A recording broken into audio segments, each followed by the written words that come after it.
नमस्कार, नमो नारायण।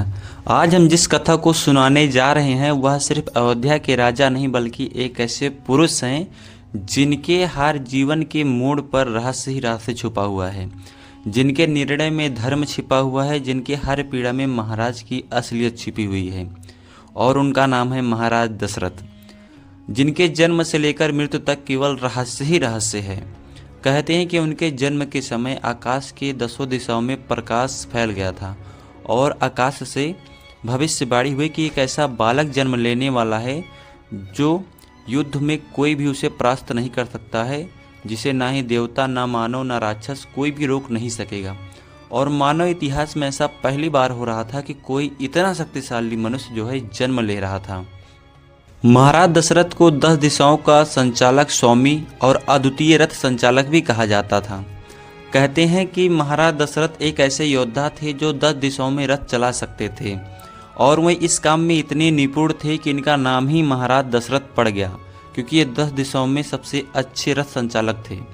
और बहुत कम लोग जानते हैं कि महाराज दशरथ अयोध्या के राजा के साथ साथ देवलोक के सेनापति भी थे, क्योंकि देवलोक में एक बार आक्रमण हुआ और सभी देवता हारने लगे।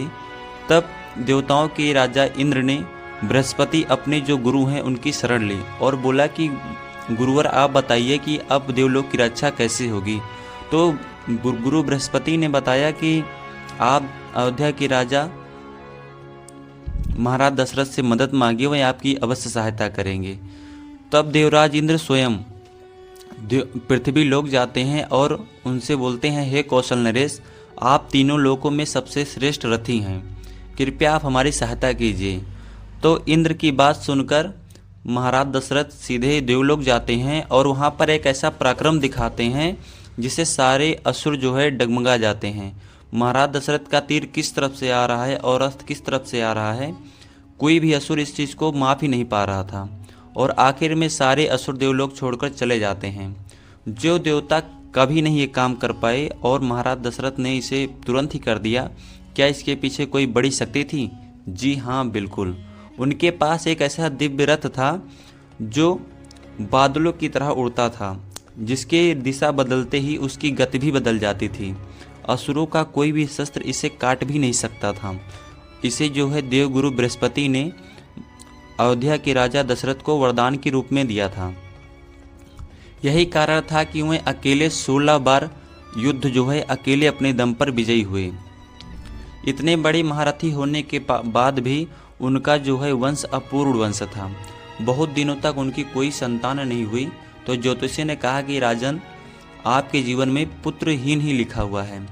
इस चीज़ को काटने के लिए, इस अभिशाप को काटने के लिए उन्होंने अनेक यज्ञ कराए, तपस्वियों का आशीर्वाद लिया, गुरुजनों का आशीर्वाद लिया, लेकिन फिर भी पुत्र की प्राप्ति नहीं हुई। तब ऋषि श्रृंग ने पुत्र कामेष्टि यज्ञ कराया और उसके फलस्वरूप इनके 4 पुत्र हुए, जिनका नाम है राम, भरत, लक्ष्मण, शत्रुघ्न, जिनके महिमा का गुणगान आपने बहुत बार सुना होगा। इसलिए मैं इनके बारे में बताऊंगा नहीं, क्योंकि मेरा पक्ष सिर्फ महाराज दशरथ के रहस्य के बारे में था। तो मैं अंत में इतना ही कहना चाहूँगा कि एक राजा तब अमर होता है जब उसके पुत्र श्री राम सृष्टि के मार्गदर्शक और आदर्श बनकर जन्म लेते हैं। और आप भी अगर इस रहस्य को पहले जानते थे तो कमेंट में हाँ लिखिए।